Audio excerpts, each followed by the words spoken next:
नमस्कार स्टूडेंट्स। तो आज से हम एक नया सेशन शुरू करने वाले हैं यूट्यूब चैनल पे कि जो हमारे राजस्थान यूनिवर्सिटी जयपुर है इसमें एमएससी एंट्रेंस होता है आपका। तो उसका जो पेपर है इस बार होने वाला है बच्चों। अभी क्या एमएससी बीएससी के एग्जाम्स होने वाले हैं, उसके बाद एमएससी एंट्रेंस का पेपर होगा। तो उनके जो क्वेश्चंस आए हुए हैं तो हम रोज के 2 या 4 क्वेश्चन है वो रोज डिस्कस करेंगे और आप उनको साथ साथ में डिस्कस कर सकते हैं, देख सकते हैं यूट्यूब चैनल पे। और ये क्वेश्चंस आपके लिए फर्स्ट ग्रेड और सेकंड ग्रेड में भी यूजफुल होंगे, क्योंकि वहाँ जो बीएससी का पोर्शन आपके एग्जाम में आता है तो यहाँ से डायरेक्टली क्वेश्चन कई बार उठा लिए जाते हैं जो भी इन पेपर्स में आए हुए हैं। तो अपन रोज के 2 या 4 क्वेश्चन है वो रोज डिस्कस करेंगे। तो आप रोज इनको जो डिस्कस कर सकते हैं, देख सकते हैं, और जो भी आपके डाउट आता है तो आप कमेंट बॉक्स में उसमें लिख सकते हैं। ठीक है बच्चों। तो आज हमने क्वेश्चन लिया है जो इंटीग्रल कैलकुलस का है और जिसमें बीटा गामा फंक्शन जो हमारे टॉपिक है सिलेबस में उससे पूछा गया था, और एमएससी एंट्रेंस का जो 2019 का जो पेपर है बच्चों उसमें पूछा गया था। ठीक है, तो उसके बारे में देखते हैं। और जो क्वेश्चन है वो आपको स्क्रीन पे शो हो रहा होगा, तो आप उसमें पढ़ सकते हैं क्वेश्चन को। हमें गामा -1/2 की वैल्यू पूछी गई है और वहाँ पे आपको 4 ऑप्शन दे रखे हैं, √π, और सेकेंड ऑप्शन है 2√π, और थर्ड ऑप्शन है बच्चों माइनस का √π, और जो लास्ट ऑप्शन है -2√π। ठीक है, तो अपन रोज कोई ना कोई टॉपिक से हमें एक क्वेश्चन लेके आया करेंगे। जरूरी नहीं है रोज एक ही टॉपिक के क्वेश्चन लाएं, हो सकता है कभी अलजेब्रा से, कभी रियल से। ठीक है, तो ऐसे कभी ओडी से, तो मिक्स क्वेश्चन लेके आए, कभी एनए से, कभी ओआर से। तो आप रोज के 2-4 क्वेश्चन अगर करेंगे तो आपके एग्जाम तक आप आराम से हर क्वेश्चन का सॉल्यूशन यहाँ पे देख सकते हैं। ठीक है, तो अभी आपके एग्जाम चल रहे हैं, एग्जाम के बाद में अपना बैच भी स्टार्ट होगा जिसमें आपको पढ़ाया जाएगा पूरा प्रॉपरली, तो उसमें आप ज्वाइन भी कर सकते हैं। तो आपको अगर समझ आता है सॉल्यूशन तो आप देख सकते हैं पढ़ाने का मेथड क्या रहेगा। इसी तरीके से हम आपको उसमें और क्वेश्चंस प्रैक्टिस भी दी जाती है कि कोई क्वेश्चंस दिए जाएंगे प्रैक्टिस के लिए, और टेस्ट भी होते हैं प्रॉपर, तो उसमें बाद में अपन बात करेंगे। चलो हम इस क्वेश्चन को डिस्कस करते हैं बच्चों। तो हम जानते हैं थोड़ा बहुत, मैं इसमें बता देता हूँ टॉपिक के बारे में, साथ साथ में जो इन्फॉर्मेशन हमारे काम आने वाली है। ठीक है बच्चों, तो यहाँ पे हमें पूछा गया है कि गामा -1/2 की वैल्यू क्या होगी। तो सबसे पहले तो हमें ये वैल्यू फाइंड आउट करनी आनी चाहिए बच्चों। होती है वो हमारे पास गामा फंक्शन होता है, ये पता होगा आपको। तो गामा फंक्शन क्या होता है बच्चों, 0 से इन्फिनिटी e⁻⁻x और x⁻n−1 इंटू dx, ये हमारा गामा फंक्शन होता है। यानी गामा n बराबर 0 से infinity e⁻⁻x into x⁻n−1 dx है, ये गामा फंक्शन होता है। ठीक है, जिसे गामा n बोला जाता है। तो ये गामा n फंक्शन होता है बच्चों यहाँ से। और गामा n का जो मान होता है बच्चों वो होता है हमारे पास n-1 फैक्टोरियल। गामा n का जो मान होता है वो हमारे पास होता है n-1 फैक्टोरियल। और गामा 1/2 का मान जो आता है बच्चों, गामा 1/2 का जो मान आता है वो आता है √π। गामा 1/2 का जो मान होता है वो होता है √π। और यहाँ से कुछ इंफॉर्मेशन ये ध्यान रख सकते हैं कि अगर हमारे पास जो गामा 1 + n है उसको हम लिख सकते हैं n गामा n, यानी गामा n+1 है तो उसको हम लिख सकते हैं n गामा n। तो अगर यहाँ से अगर हम गामा n लिखें तो गामा n हम लिख सकते हैं बच्चों यहाँ से n-1 into gamma n-1। Gamma n को हम क्या लिख सकते हैं, n-1 इंटू गामा n-1 लिख सकते हैं। ठीक है, तो जो जो इन्फॉर्मेशन हमारे काम आ रही है मैं आपको इन्फॉर्मेशन बताता रहूंगा और आप इसको क्वेश्चन को अप्लाई करके सोल्व कर सकते हैं। जैसे यहाँ गामा -1/2 पूछा गया है, ऐसे सेकंड ग्रेड में पूछा गया था गामा -5/2 की वैल्यू बताओ। ठीक है, ऐसे गामा -7/2 की वैल्यू आपसे पूछी जा सकती है। तो इसका प्रोसेस क्या होता है, तो गामा 1/2 की वैल्यू पाई, ऐसे हमें गामा मान लो 3/2 की वैल्यू पूछी जाए तो गामा 3/2 वैल्यू क्या होती है बच्चों, गामा 3/2 को हम क्या लिख सकते हैं, इसको हम लिख सकते हैं 1 + 1/2 लिख सकते हैं, यानी गामा 1 + 1/2। और गामा 1 + n क्या होता है, n गामा n। तो ये क्या बन जाएगा बच्चों 1/2 और गामा 1/2, और गामा 1/2 का मान होता है √π। तो ये आ जाएगा 1/2 √π आ जाएगा, 1/2 इंटू √π आ जाएगा। समझ गए होंगे सभी। ठीक है, अब देखो गामा 5/2 की वैल्यू पूछी जा सकती है। तो गामा 5/2 की वैल्यू पूछी जाएगी तो यहां से हम लिख सकते हैं इसको 1 + 3/2 लिख देंगे, गामा 1 + 3/2। यहां से इसको हम लिख सकते हैं 3/2 और गामा 3/2। ये फॉर्मूले यूज कर रहे हैं जो दोनों लिखे हुए हैं। ठीक है बच्चों, तो यहाँ से देखो ये 3/2 हो गया, और यहाँ से गामा 3/2 का मान ऊपर से लिख देंगे 1/2 और अंडरूट में पाई। इस प्रकार हम इसमें निकाल सकते हैं। जैसे मान लो यहाँ से गामा 7/2 का मान पूछा जाए तो क्या आता है, इसको हम 1 + 5/2 लिख देंगे, और ये क्या हो जाएगा, इसको 5/2, और यहाँ से गामा 5/2 आ जाएगा। और गामा 5/2 का मान क्या होता है, ये ऊपर लिखा हुआ है, तो 5/2 इंटू यहाँ से 3/2 इंटू 1/2, और ये गामा ये अंडरूट पाई हो जाएगा, अंडरूट पाई। तो ये तो पॉजिटिव में मान निकाल सकते हैं। ये लिख लिया बच्चों सबने। तो ये तो पॉजिटिव में गामा के मान कैसे निकाले जाते हैं वो आ गए हमारे पास। अब हम बात करते हैं कि जब नेगेटिव में मान कैसे निकाले जाते हैं, तो ये आपने लिख लिए होंगे। तो यहां से देखो गामा -1/2 का मान कैसे निकाला जाएगा। तो यहां से हमें एक फॉर्मूला हम लिखते हैं बच्चों, इसमें आप 1 - n का जो मान होता है वो होता है π/sin n पाई, π/sin n पाई होता है। ठीक है, ये फॉर्मूला हम जानते हैं। तो यहां से अगर n रख दो, इसमें अगर n बराबर यहां से रखा जाए बराबर 3/2 रख देंगे तो क्या आएगा, यहां से ये वैल्यू 3/2 हो जाएगी, गामा 3/2, और 1 - 3/2 आ जाएगा। और यहां से इसको लिख सकते हैं π/sin n पाई, तो 3π/2 आ जाएगा बच्चों, साइन का 3π/2 आ जाएगा, ये लिख सकते हैं। ठीक है, अब अगर ये मान हमने लिख लिया तो यहां से देखें इसको देखें इसमें, तो यहां से देखो ये क्या आ गया, गामा 3/2, और बच्चों ये आ गया हमारा माइनस का गामा 1/2, और ये आ गया माइनस का पाई, क्योंकि साइन 3π/2 का मान क्या होता है, -1 होता है, तो ये मान आ गया -1।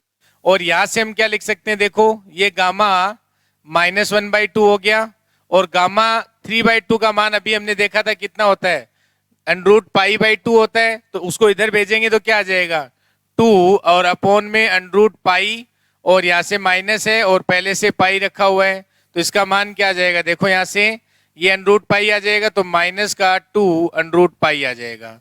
तो ये मान हमें पूछा गया था एग्जाम में, जो आप इस तरीके से फाइंड आउट कर सकते हैं। तो यहाँ से गामा -1/2 का मान क्या आ गया बच्चों, यानी हमारे से यहाँ पे गामा -1/2 का मान क्या आ गया, -2 √π। हमारा जो ऑप्शन है -2 √π, तो डी ऑप्शन इसका करेक्ट आंसर हो जाएगा। जो डी ऑप्शन है वो करेक्ट आंसर हो जाएगा बच्चों।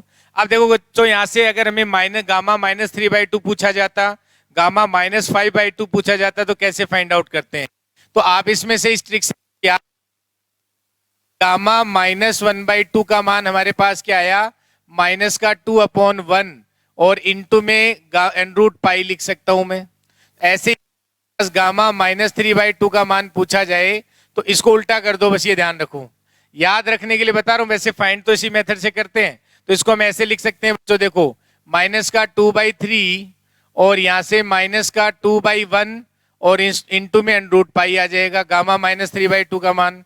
और ऐसे ही अगर मान लो हमें माइनस गामा 5/2 का मान पूछा जाए, तो यहाँ से -2/5, और ये आ जाएगा -2/3, और यहाँ से आ जाएगा -2/1, और यहाँ से √π आ जाएगा, यहाँ से √π आ जाएगा। अगर ये दिख नहीं रहा है तो इसको इधर लिख देते हैं, यानी ऊपर यहाँ पे क्या करना है, जो भी मान लिखा जाए उसको करके लिखना है। जैसे यहाँ भी तो यही कर रहे हैं, -1/2 है तो -2/1 इंटू √π, यहाँ -3/2 है तो पहले वाला लिखना है हमें गामा -1/2 का मान, और यहाँ -2/3 कर देना है, यहाँ -2/5 कर देना है।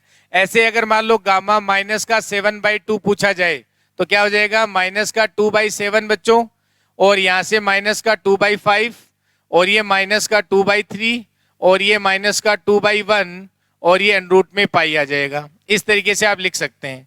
ठीक है, तो अगर इस तरीके के मान आपसे एग्जाम में पूछे जाते हैं तो आप इस तरीके से फाइंड आउट कर सकते हैं।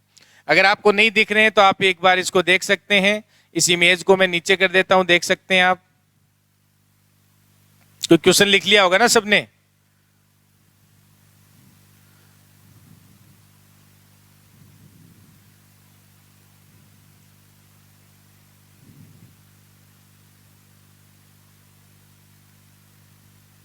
ये देख ले बच्चों, मान लिख लें, इसमें क्वेश्चन लिख लिया होगा सबने।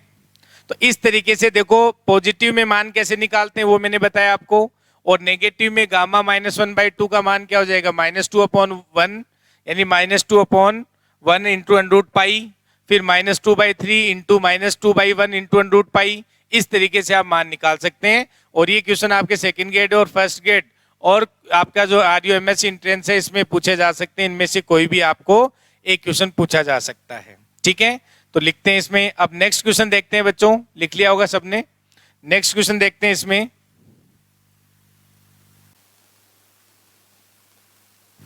तो नेक्स्ट क्वेश्चन देखो बच्चों, इसमें पूछा गया है गामा वाले फंक्शन से हमें कि इंटीग्रेशन का मान निकालना है, जिसमें इंटीग्रेशन जो क्वेश्चन दे रखा है आपको स्क्रीन पे दिख रहा है, से इन्फिनिटी का x² है। इंटीग्रेशन 0 से इन्फिनिटी e⁻⁻x² इंटू dx का मान ज्ञात करें। और जिसमें आपको 4 ऑप्शन दे रखे हैं, स्क्रीन पे दिख रहे होंगे, π/4 और सेकंड ऑप्शन है π/2 और थर्ड ऑप्शन है √π/4 और जो लास्ट ऑप्शन है डी ऑप्शन √π/2 है। और ये आपके RUMS एंट्रेंस 2013 में पूछा गया था। तो देखो कैसे करेंगे इस टाइप के क्वेश्चन को। अब जैसे यहाँ इसने स्क्वायर दिया है, तो यहाँ आप इसको किसी के लिए पूछा जा सकता है कि 0 से इन्फिनिटी e⁻⁻x⁴n इंटू dx के लिए भी एग्जाम में आपसे पूछा जा सकता है। तो पहले हम इस क्वेश्चन को हल कर लेते हैं, फिर जनरल बता देंगे आपको। तो यहाँ से देखो, यहाँ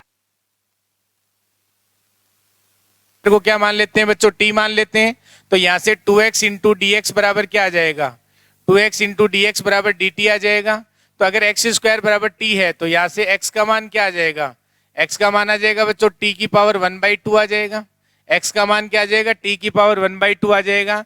तो यहाँ से dx बराबर यहाँ 1/2 और अगर x का मान लिखेंगे तो t की पावर 1/2 ऊपर आ जाएगा, तो t की पावर माइनस का 1/2 इंटू में dt, ये dx का मान आ गया। और लिमिट में कोई चेंज नहीं होगा, क्योंकि आप अगर x बराबर 0 लिखेंगे तो t बराबर 0 आ जाएगा, x बराबर इन्फिनिटी होगा तो t इन्फिनिटी आ जाएगा। तो लिमिट में कोई चेंज नहीं होगा, तो इसमें मान रख देते हैं 0 से इन्फिनिटी और e⁻x² को t माना है तो ये माइनस का t आ गया। और यहाँ से इसका मान रखेंगे तो 1/2 में बाहर लिख देता हूँ बच्चों, 1/2 बाहर लिख देते हैं। और यहाँ से t की पावर माइनस का 1/2 और ये dt हो गया। और अभी हमने देखा था गामा n का मान क्या होता है, 0 से इन्फिनिटी e⁻⁻x इंटू में t की पावर n-1 होता है। तो यहाँ n-1 बनाना है, तो -1 बनाना है तो +1 कर दो और -1 कर दो, +1 कर देंगे और -1 कर देंगे बच्चों। तो जैसे ही +1 करेंगे तो ये क्या आ जाएगा, इसको हम ऐसे लिख सकते हैं, देखो 1/2 0 से इन्फिनिटी। भाई हमें कंपेयर किससे करना है, क्योंकि गामा n बराबर हम जानते हैं 0 से इन्फिनिटी e⁻⁻x और यहाँ x⁻n-1 इंटू dx, अभी मैंने बताया था आपको थोड़ी देर पहले। ठीक है, ये गामा n बराबर होता है। तो यहाँ से 0 से इन्फिनिटी e⁻⁻t और हमें n-1 बनाना है, तो -1 बनाना है तो +1 कर देते हैं। इसको हम लिख सकते हैं t की पावर 1/2 -1, ताकि ये वापस सोल्व करेंगे तो -1 आ जाएगा बच्चों, और ये हो जाएगा dt। तो यहाँ से इसका मान क्या आएगा, यहाँ से ये 1/2 हो गया और ये क्या बन गया आपका गामा n। तो गामा n का मतलब गामा 1/2, तो ये आ गया आपका गामा 1/2। तो इसका मान आ जाएगा 1/2 और √ में पाई, क्योंकि गामा 1/2 का मान क्या होता है, √π होता है। तो इसका मान आ जाएगा √π/2। तो ऑप्शन डी है वो आपका करेक्ट आंसर आ जाएगा बच्चों, ऑप्शन डी है वो आपका करेक्ट आंसर आ जाएगा। तो इसमें आप ध्यान रख सकते हैं, अगर हमें ऐसा पूछा जाता 0 से इन्फिनिटी e⁻⁻x⁴n इंटू dx, अगर x की पावर n इंटू dx होता तो इस इंटीग्रेशन का जो मान आता है वो आता है गामा 1 + 1/n, गामा 1 + 1/n इसका मान आता है, ये आप ध्यान रख सकते हैं। तो यहाँ पे n का मान क्या था 2, तो ये आ जाएगा 1 + 1/2 और 1 + 1/2 को क्या लिखते हैं 1/2 इंटू गामा 1/2, तो 1/2 इंटू गामा 1/2। तो ये आप इन जनरल भी ध्यान रख सकते हैं इसका मान, कि इंटीग्रेशन 0 से इन्फिनिटी x की पावर n -x की पावर n इंटू dx का जो मान है गामा 1 + 1/n होता है, सॉरी गामा 1 + 1/n इसका मान होता है। ठीक है, तो इसमें जो डी ऑप्शन है वो करेक्ट हो जाएगा बच्चों। ठीक है, थैंक यू। इसमें जो सॉरी एक क्वेश्चन और लेते हैं, चलो इसमें एक क्वेश्चन और लेते हैं।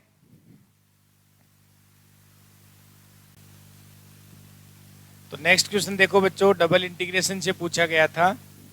डबल इंटीग्रेशन से जो RUMS एंट्रेंस 2019 में पूछा गया था, और क्वेश्चन आपके स्क्रीन पे है और लिखा हुआ है देख सकते हैं कि डबल इंटीग्रेशन और लिमिट 0 से 1 और 0 से X square E to the power Y by X into D X D Y का इंटीग्रेशन का मान हमें ज्ञात करना था। ठीक है, तो डबल इंटीग्रेशन में जब हम कार्तीय फॉर्म जो होती है यानी कार्टेशियन फॉर्म होती है उसको हम कैसे हल करते हैं वो हम जानते हैं, तो उसको हम डिस्कस कर लेते हैं कि जब भी हमारे पास यहाँ पे देखो ये जो लिमिट है वो किसकी दे रखी है 0 से एक्स की हमें लिमिट दे रखी है, उसे हमें सबसे पहले इंटीग्रेट करना है। यानी मान लो y की लिमिट अगर हमें पहले दे रखी है तो अब y के सापेक्ष इंटीग्रेट करेंगे और फिर x को हम क्या मान लेंगे उस टाइम एचर मान लेंगे, यानी x को कांस्टेंट मान के y के सापेक्ष इंटीग्रेशन करेंगे। ठीक है, तो यहाँ से देखो बच्चों हमें पहले y की लिमिट दे रखी है तो हम y के सापेक्ष इंटीग्रेट करेंगे और x को कांस्टेंट मान लेंगे। अगर ये दोनों लिमिट हमारे कांस्टेंट होती, अगर हमारे पास ये दोनों लिमिट अगर कांस्टेंट होती, मान लो 0 से 1 है, एक लिमिट 0 से 2 होता और यहाँ पे अगर function X Y into D X D Y होता, अगर डी एक्स डी वाई होता तो पहले आप फिर किसके सापेक्ष भी समाकलन कर सकते हैं, मान लो y के सापेक्ष समाकलन किया और x को अचर मान लेते हैं। ठीक है, लेकिन आपके जेपीएच में जो रूल फॉलो कर रखा है कि डी एक्स डी वाई लिखा हो तो वहाँ पे उसको कैसे इंटीग्रेट किया जाता है, अगर दोनों लिमिट कॉन्स्टेंट हैं तो पहले y के सापेक्ष इसको क्या किया जाता है समाकलन यानी इंटीग्रेट किया जाता है और फिर x को अचर मानते हुए और फिर x के सापेक्ष समाकलन करते हैं। तो आप ये रूल आप भी ध्यान रख सकते हैं, लेकिन जब कांस्टेंट लिमिट हो। अब अगर हमें लिमिट पहले y की लिमिट दे रखी है तो हमें पहले y के सापेक्ष इसको क्या करना है इंटीग्रेट करना है और फिर x को कांस्टेंट मानते हुए फिर हमें x के सापेक्ष क्या करना है इसको इंटीग्रेट करना है। तो चलो करते हैं इसको। तो यहाँ से अगर ये वो किसकी लिमिट है y की लिमिट है तो पहले y के सापेक्ष हमें क्या करना है इंटीग्रेट करना है, तो x क्या हो जाएगा यहाँ पे कांस्टेंट ट्रीट करेंगे उसको, तो यहाँ जाएगा देखो 0 से 1 इंटीग्रेशन और इसका इंटीग्रेशन आ जाएगा e की पावर y बाई एक्स और अपॉन में 1 बाई एक्स हो जाएगा, क्योंकि यहाँ x किसकी तरह बिहेव कर रहा है कांस्टेंट की तरह। तो यहाँ से इनटू में क्या हो जाएगा, यहाँ से y के सापेक्ष कर दिया हमने तो ये dx हो जाएगा और इसकी जो लिमिट है वो क्या है बच्चों 0 से एक्स स्क्वायर है, वो क्या है 0 से एक्स स्क्वायर। तो सबसे पहले हमने इसको y के सापेक्ष इंटीग्रेट किया और फिर इसकी लिमिट रख दी, फिर हम x के सापेक्ष इंटीग्रेट करेंगे तो लिमिट रखो इसमें क्या आएगा देखो 0 से 1 और स्क्वायर लिमिट रखेंगे तो क्या आ जाएगा ये x into x square limit रखेंगे तो क्या आएगा e की पावर x हो जाएगा, फिर माइनस अगर हमारे पास फिर माइनस 0 लिमिट रखेंगे तो 0 लिमिट रखेंगे y की जगह तो क्या आ जाएगा ये तो 0 हो जाएगा और ये आ जाएगा x आ जाएगा इंटू में dx। अब इसको इंटीग्रेट कर सकते हैं तो यहाँ से ये इसका इंटीग्रेशन करेंगे x e की पावर x, तो x इंटू ई की पावर x का इंटीग्रेशन क्या हो जाएगा भाई e की पावर x का इंटीग्रेशन e की पावर x होता है, क्योंकि हमें पता है जब e की पावर x इंटू पॉलिनोमियल हो तो इसको इंटीग्रेट कैसे किया जाता है बच्चों, e की power x into P x रखा जाता है फिर माइनस फिर p का यानी जो पॉलिनोमियल है उसका डेरिवेटिव करते हैं और e की पावर x का इंटीग्रेशन करते हैं, तो e की पावर x का इंटीग्रेशन हमेशा वही रहता है। तो इसको आप रूल भी याद रख सकते हैं e की पावर x इंटू अगर px होता है तो यहाँ से इसका इंटीग्रेशन हम किस फॉर्म e की पावर x को ऐसा कैसा रखें और पहले px ऐसा कैसा रख दें पॉलिनोमियल को, फिर अल्टरनेटिंग साइन में चलना है डेरिवेटिव और फिर माइनस का फिर p डबल डेस x कब तक करना है ये प्लस का माइनस प्लस माइनस प्लस चलता है और कब तक करते हैं जब तक ये कांस्टेंट नहीं हो जाए। तो यहाँ पे आपको दिख नहीं रहा होगा, इमेज आ रही होगी तो इसको नीचे लिख देता हूँ, e की पावर x रहेगा और यहाँ पे px और माइनस का p डेस x और यहाँ पे प्लस का यहाँ भी नहीं दिख रहा होगा ना, तो इसका इंटीग्रेशन क्या आता है बच्चों e की पावर x हो जाता है और इंटू px और प्लस माइनस का p डेस x और फिर प्लस का p डबल डेस x, इस तरीके से अल्टरनेटिंग साइन चलता है तब कांस्टेंट नहीं आ जाए तब तक करते हैं px minus p dash x plus p double dash x minus p triple dash x, जब तक कांस्टेंट नहीं आ जाए तो इस तरीके से आप इसको इंटीग्रेशन कर सकते हैं। ठीक है, तो ये रूल यहाँ फॉलो कर सकते हैं, तो e की पावर x आ जाएगा और यहाँ से जब हम x लिखेंगे और यहाँ x का फिर करेंगे माइनस x का डेरिवेटिव 1 आ जाएगा तो यहाँ तक करेंगे इसमें, फिर माइनस का ये एक्स स्क्वायर बाई 2 आ जाएगा और लिमिट 0 से 1। तो ये इंटीग्रेशन का फॉर्मूला आप ध्यान रख सकते हैं कि e की पावर x में अगर कोई पॉलिनोमियल है तो उसको आप इस तरीके से डायरेक्टली इंटीग्रेट कर सकते हैं। ठीक है बच्चों, तो यहाँ से ये देखो लिमिट रखेंगे तो क्या आ जाएगा 1 जगह, तो 1 रखेंगे तो ये 0 हो जाएगा, तो यहाँ से माइनस का 1/2 आया फिर जब 0 रखा तो ये माइनस हो गया, तो -1, क्योंकि यहाँ तो ये माइनस हो गया, फिर माइनस आता है, फिर इसको इंटीग्रेट में लिमिट 0 रखेंगे तो ये माइनस, तो माइनस का ई नहीं सॉरी 0 रखेंगे तो ये 1 हो जाएगा ना, तो माइनस का 1 आएगा, ये माइनस का 1 आएगा, और यहाँ से ये हो गया कंप्लीट, और यहाँ 0 रखेंगे 0 आ जाएगा। तो इसको हल करेंगे तो देख लो क्या आ रहा है, तो ये 1/2 आ जाएगा इस इंटीग्रेशन का मान, इस इंटीग्रेशन का मान क्या आ जाएगा 1/2। तो इस तरीके से डबल इंटीग्रेशन को हम हल कर सकते हैं। हमें अगर दो डबल लिमिट दे रखी है तो इंटीग्रेशन का मान, तो ऑप्शन ए है 1 हो गया, ऑप्शन बी है 2, ऑप्शन सी है 1/2 और ऑप्शन डी है बच्चों -1/2। तो इसका जो करेक्ट आंसर है वो क्या हो जाएगा, सी ऑप्शन इसका करेक्ट होगा 1/2। ठीक है, तो इस तरीके के क्वेश्चन पूछे जाते हैं। तो आज से अपन ने ये सीरीज स्टार्ट की है, तो रोज के 3-4 क्वेश्चन है वो जो भी RU MSc एंट्रेंस में पूछे गए हैं, तो जो भी ये डिफरेंट टॉपिक से हम रोज लेके आते रहेंगे, तो आप इसको कंटिन्यूसली देख के अपने फायदा उठा सकते हैं। फर्स्ट ग्रेड में, सेकंड ग्रेड में और कॉलेज जो आपके RU MSc एंट्रेंस होगा, इसमें इसका फायदा आपको जरूर मिलेगा। ठीक है बच्चों, थैंक यू, मिलते हैं नेक्स्ट क्लास में, थैंक यू।